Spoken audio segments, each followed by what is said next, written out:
Perkenalkan, nama kakak Cahya Gita Fadila. Kalian bisa panggil Kak Gita. Kakak mahasiswi semester 4 program studi pendidikan bahasa dan sastra Indonesia di Universitas Tidar. Ada yang tahu Universitas Tidar di mana? Enggak pernah dengar sama sekali? Enggak pernah? Jadi Universitas Tidar itu satu-satunya perguruan tinggi negeri yang ada di kota Magelang. Oke. Kalau kakak sendiri rumahnya di Rawasari, dekat sama Paguyuban. Oke. Nah, hadirnya kakak di sini akan menyampaikan materi dan juga pesan-pesan penting kepada teman-teman semua terkait dengan masalah bullying.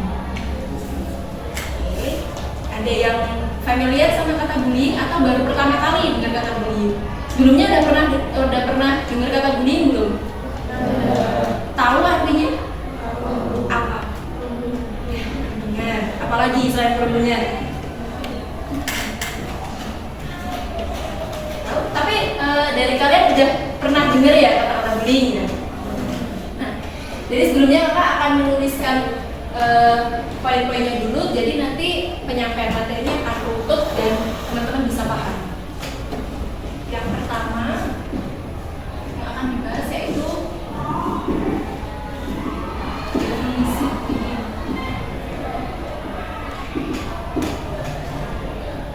Kemudian yang kedua yaitu faktor bullying.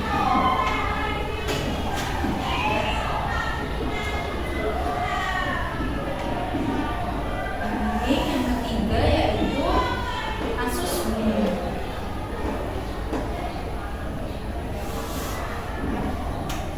Yang keempat dampak bullying. Sama yang kelima yaitu poin penting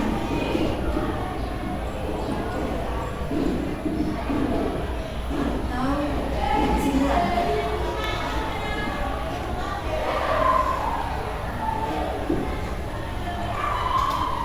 Misalnya agak jelek ya.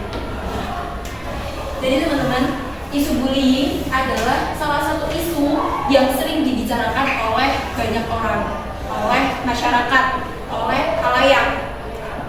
Nah, maraknya kasus bullying ini menjadikan banyak orang atau banyak pihak selalu menggaungkan isu tentang bullying tersebut. Kita bahas bullying. Nah, ini kita masuk ke definisi bullying. Selain tadi yang sudah disebutkannya siapa? Putri. Selain yang sudah disebutkan Putri, perundungan. Bullying itu sebenarnya definisinya panjang teman-teman. Tapi intinya memang perundungan, tapi nggak hanya perundungan. Jadi bullying itu diartikan sebagai sebagai perundungan yang dilakukan oleh seseorang atau beberapa orang yang menyakiti orang lain secara fisik maupun secara verbal. Tahu verbal? Dengan omongan. Jadi definisi lain juga yaitu bullying adalah segala jenis perundungan, penindasan, dan juga tindak kekerasan yang dilakukan oleh seseorang atau sekelompok orang dalam kelompok tertentu yang tujuannya yaitu menyakiti si korban bullying, baik secara fisik maupun secara verbal. Jadi dari dua definisi itu bisa ditarik kesimpulan bullying itu adalah perundungan, penindasan, dan tindak kekerasan. Tujuannya untuk menyakiti si korban, baik secara fisik maupun secara verbal. Paham? Beneran paham definisi bullying? Apa? Tadi apa? Tiga dari definisi bullying itu apa yang pertama? Perundungan, penindasan, dan tindak kekerasan. Ingat-ingat ya teman-teman. Jadi segala sesuatu yang berhubungan dengan perundungan, penindasan, dan tindak kekerasan adalah tindakan bullying. Oke? Paham semua? Nah, kalau udah paham di definisi bullying, kita masuk ke faktor bullying. Sebenarnya faktor apa yang dapat mendorong tindakan bullying ini terjadi? Menurut teman-teman apa? Kenapa bullying itu bisa terjadi? Kenapa? Kenapa menurut teman-teman apa? Ada yang tahu? Kenapa bullying itu bisa terjadi? Ada yang tahu? Menurut teman-teman bullying itu bisa terjadi nggak? Nah, faktornya apa? Karena apa bullying itu? Ada? Jadi faktor bullying itu sebenarnya cukup bervariasi, mulai dari latar belakang seseorang, kepribadian seseorang, perilaku seseorang yang agresif dan tidak dapat terbukanya seseorang akan perasaannya. Tapi ada juga faktor yang umum ditemukan sebagai alasan-alasan para pelaku bullying, terutama dalam ranah pendidikan atau dalam ranah sekolah, yaitu faktor iri dan dengki, faktor ketidaksukaan seseorang terhadap orang lain. Itu faktor yang umum atau seringkali ditemui sebagai alasan para pelaku bullying melakukan tindakan bullying. Nah, mirisnya tindakan bullying yang terjadi dalam ranah pendidikan itu pelakunya adalah anak-anak yang masih di bawah umur seperti kalian, yang notabene tidak wajar melakukan tindakan perundungan, penindasan ataupun tindak kekerasan. Gitu, karena anak kecil melakukan hal seperti itu nggak wajar, teman-teman, masuk akal. Oke. Nah, ngomongin tentang bullying, kakak ada contoh kasus bullying. Nanti kakak ceritakan dua kasus bullying yang cukup viral, yang mungkin teman-teman juga tahu ya. Salah satunya yaitu kasus bullying tahun 2022. Kalau teman-teman sempat kenal, ini videonya sempat viral juga di salah satu SMP di kota Bandung.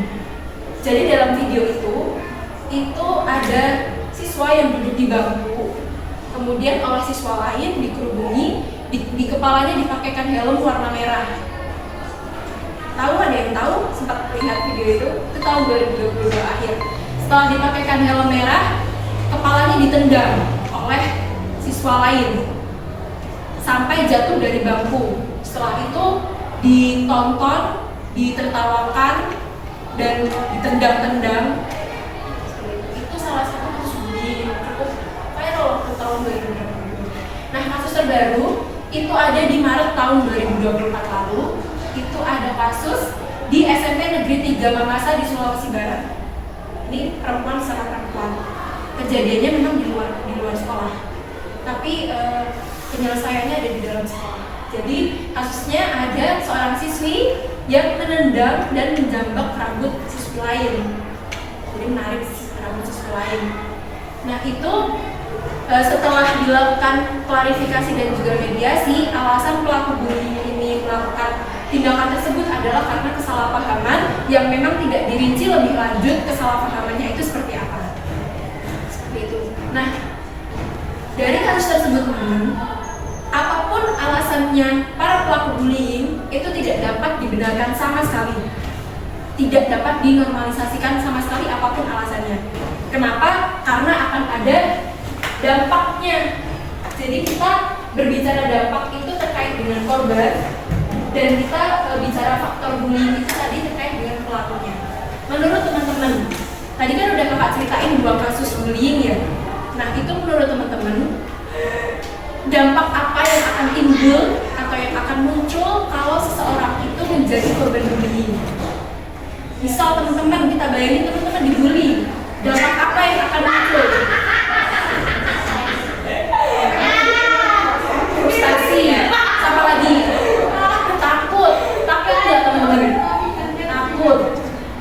Apa lagi? Kenapa? Gimana? Mentalnya terganggu, bener.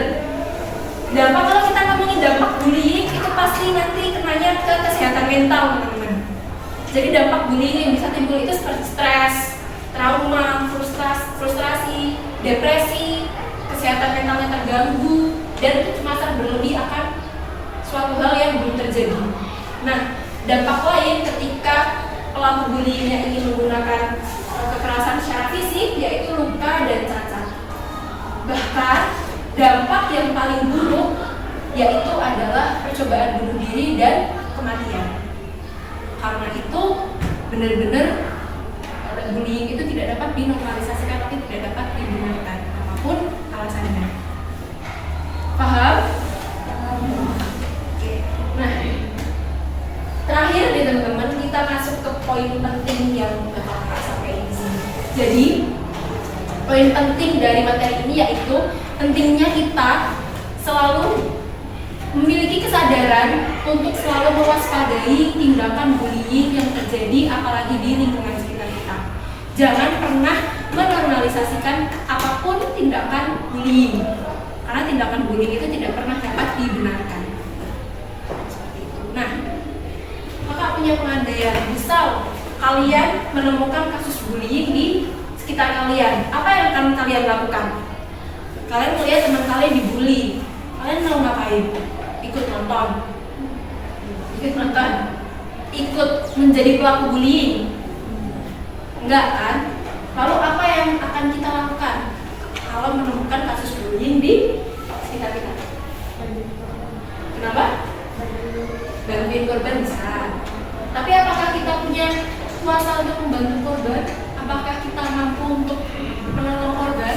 Menolong korbannya itu secara spesifik apa?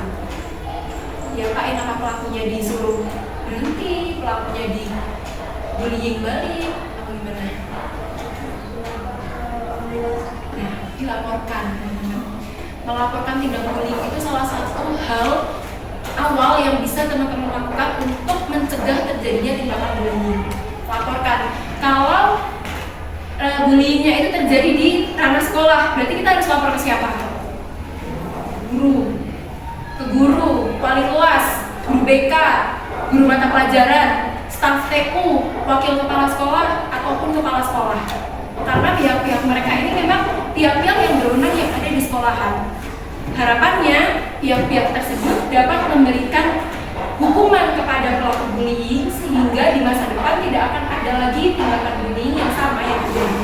Kemudian harapannya juga pihak-pihak yang berwenang tersebut dapat memberikan ranah aman kepada korban bullying dan juga kepada kita semua.